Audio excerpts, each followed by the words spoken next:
Hi viewers, welcome to our channel. ప్రస్తుతం మనతో పాటు దాము బాలాజీ గారు సీనియర్ జర్నలిస్ట్ ఉన్నారు. వారితో ఒకసారి మాట్లాడదాం. సార్ నమస్కారం. సార్ నమస్తే. సార్ కర్ణాటకలో తెలుగు సినిమాలకు అవమానం జరుగుతుందని అంటున్నారు సార్. అంటే తెలుగు పేర్లతో ఉన్న పోస్టర్లు అన్నిటిపైన కూడా చింపేస్తున్నారు, వాటిపై నల్ల రంగు పూసేసి నిరసన వ్యక్తం చేస్తున్నారు. అసలు ఎందుకు ఈ విధంగా వాళ్ళు చేస్తున్నారు, మరి దీన్ని ఏ విధంగా చూడొచ్చు అంటారు సార్? మీరేం చెప్తారు? ఇది కొత్త విషయం అయితే కాదు. అంటే ఈ మధ్య తెలుగు పోస్టులు చించేస్తున్నారు కాబట్టి మనం మాట్లాడతాం, కానీ వాళ్ళు ఎప్పటి నుంచో హిందీ పోస్టులు చించేసినారు, గతంలో తమిళ పోస్టులు చించేశారు.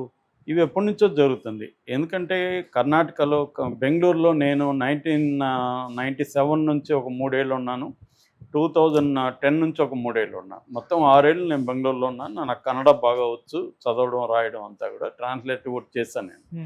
కాబట్టి నేను చూశాను ప్రత్యక్షంగా కూడా. అక్కడ ఏంటంటే కర్ణాటక రక్షణ వేదిక అనేది వెరీ పాపులర్ అనమాట.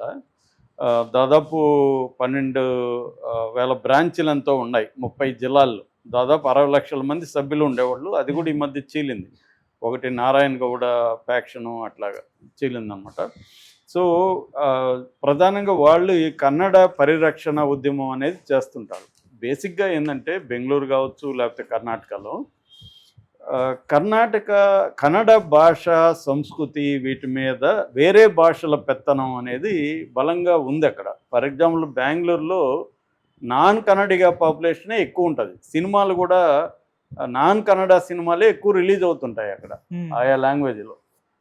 అందువల్ల వాళ్ళు ఏంటంటే ప్రొటెక్షనిజం, కన్నడాన్ని కాపాడాలి అన్న ఇది అక్కడ బలంగా ఉంటుంది. అందుకనే సందుకు వీధి వీధికి కన్నడ యువకుల సంఘ బోర్డులు దర్శనమిస్తుంటాయి మనకి ఇక్కడ తెలుగు యువకుల సంఘం బోర్డు ఎక్కడ కనబడదు కదా, కానీ అక్కడ కన్నడ యువకుల సంఘ అనేది బోర్డు ఉంటుంది. కన్నడాన్ని కాపాడండి, వాళ్ళ సినిమా పాటల్లో కానీ అన్నిట్లో కూడా నేను కన్నడ వాడిని, అది నేను తెలుగు వాడిని అనే పాటలు మనకు కనబడు. తమిళ వాళ్ళకు ఉంటుంది, మళ్ళీ కన్నడ వాళ్ళకు కూడా ఇది ఉంటుంది అనమాట. అంటే లాంగ్వేజ్ పాలిటిక్స్ అంటారు దీన్ని, లాంగ్వేజ్ నేషనలిజం అంటారు. భాషా జాతీయవాదం, భాషా రాజకీయాలు.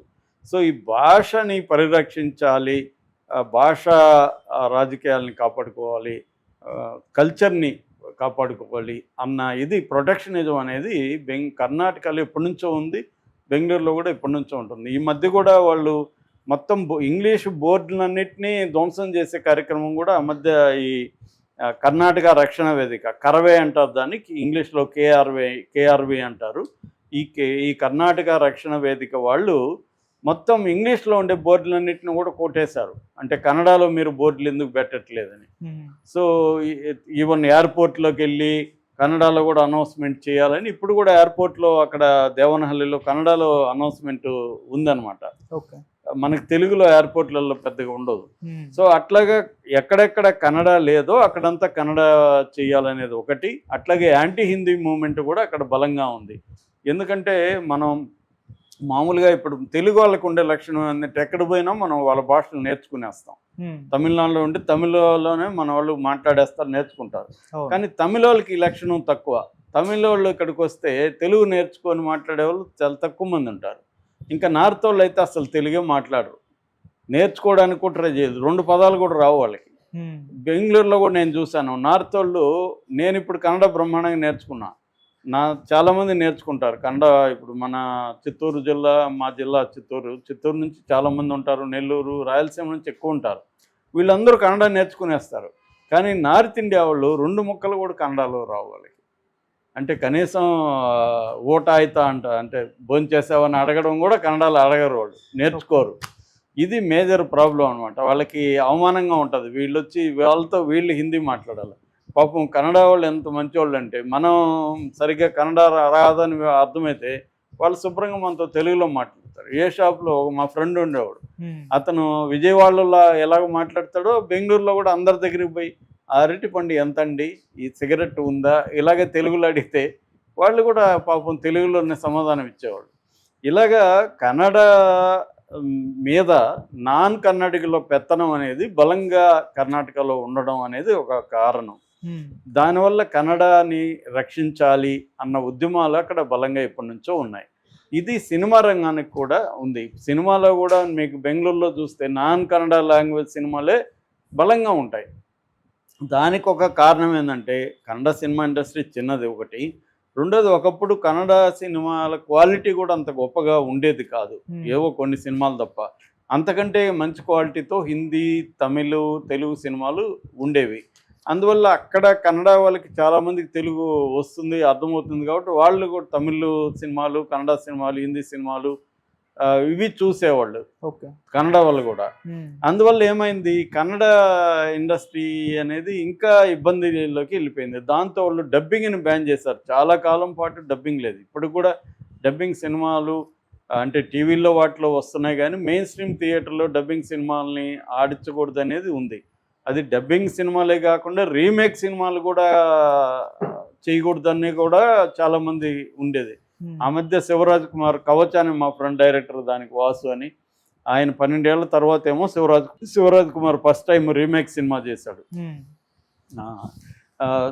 అప్పుడు కూడా ఆయన మీద వ్యతిరేకించారు, ఇది రీమేక్ సినిమాలు చేయకూడదని. మలయాళం రీమేక్ అనమాట అది, కవచ అనేది మోహన్ లాల్ సినిమా. అలాగే రీమేక్ సినిమాలు చేయకూడదు అని బలంగా ఉంటుంది. అందువల్ల రవిచంద్రన్కి రీమేక్ మామ అనే పేరు పెట్టారు, ఎందుకంటే రీమేక్లు ఎక్కువ చేస్తుంటారు. దాని తర్వాత ఉపేంద్ర రంగంలోకి వచ్చినాక వాళ్ళ సినిమా కొంత ఎలివేట్ అయింది, డిఫరెంట్ కైండ్ ఆఫ్ జానరాస్ మొదలైనవి. కన్నడ న్యూ వేవ్ సినిమా అనేది ఒకటి వచ్చింది. తమిళ, మలయాళం తర్వాత సౌత్ ఇండియాలో కొంత డిఫరెంట్ సినిమాలు తీయడం అనేది కన్నడలో చెప్పుకోవచ్చు మనం. అంతకుముందు కూడా న్యూ వేవ్ మన పటాబి అక్కడ పోయి, చండమారుత, శృంగార మాస ఇలాంటి సినిమాలు అక్కడ తీశారు. కాకపోతే కొంత వాళ్ళ ఆ న్యూ వేవ్ సినిమా మెయిన్ స్ట్రీమ్లోకి రాకుండా ఉండిపోయింది. అయితే లేటు ఈ మధ్యకాలంలో ఒక 10 ఏళ్ళ నుంచి మెయిన్ స్ట్రీమ్లో కూడా డిఫరెంట్ సినిమాలు రావడం అనేది మనం చూస్తున్నాం. తర్వాత ఇంకా కేజీఎఫ్లు, కాంతారాలు ఇవన్నీ వచ్చి దేశంలోనే కన్నడ సినిమాని ఎలివేట్ చేశాయి. అయితే ఇప్పటికి కూడా ప్రొటెక్షనిజం అనేది అక్కడ ఉంది. ఎందుకంటే తెలుగు పోస్టర్లు వేసుకొని ఉన్నారని చెప్పి ఇప్పుడు సంక్రాంతి సినిమాలు రిలీజ్ ఉన్నాయి కదా, ఈ డాకు మహారాజు, గేమ్ చేంజర్, ఈ పోస్టర్లు చించేయడం ఇవన్నీ మొన్న మొదలుపెట్టారు. కాకపోతే ఇది ఏదో మన తెలుగుకు వ్యతిరేకంగానే కాదు, కన్నడ వాళ్ళు అన్ని భాషలకు వ్యతిరేకంగా ఇదే పని చేస్తున్నారు. ఇక్కడేదో మన తెలుగు వాళ్ళు హర్ట్ అవ్వాల్సిన అవసరం ఏమి లేదు.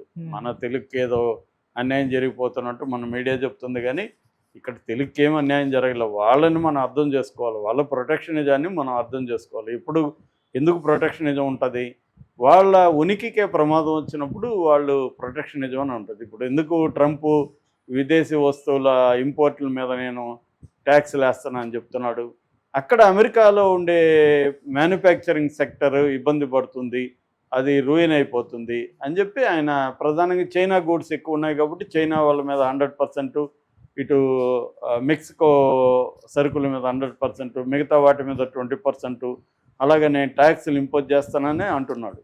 That is called protectionism. అంటే వాళ్ళ దీన్ని ప్రొటెక్ట్ చేసుకోవాలంటే విదేశీ వస్తువుల్ని తగ్గించాలి. ఇదే లాజికే కర్ణాటక కూడా వర్తిస్తుంది. కల్చరల్ ప్రొటెక్షనిజం అని చెప్పచ్చు ఇది.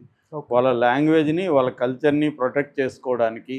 రెండోది, నువ్వు బెంగళూరులో వచ్చేసి, కర్ణాటకలో వచ్చేసి హిందీ ఇంపోజిషను, హిందీలోనే బోర్డులు ఉంటాయి, ఇంగ్లీష్లోనే బోర్డులు ఉంటాయి, కన్నడలో ఉండకపోతే ఎలాగా అన్నది వాళ్ళకి ఇది. వాళ్ళేమో ఇంగ్లీష్కి వ్యతిరేకం కాదు, కానీ వాళ్ళ లాంగ్వేజ్ని పరిరక్షించాలి, వాళ్ళ సంస్కృతిని పరిరక్షించాలి, అక్కడ స్థానికులకు ఉద్యోగాలు ఇవ్వాలి. ఇలాంటి అనేక డిమాండ్లతో నేను చెప్పిన కర్ణాటక రక్షణ వేదిక లాంటి అనేక సంస్థలు, ఇది పెద్ద సంస్థ, ఇలాంటివి చాలా ఉన్నాయి కన్నడ ప్రొటెక్షన్ కోసం ఏర్పడిన సంస్థలు. వీళ్ళు అక్కడ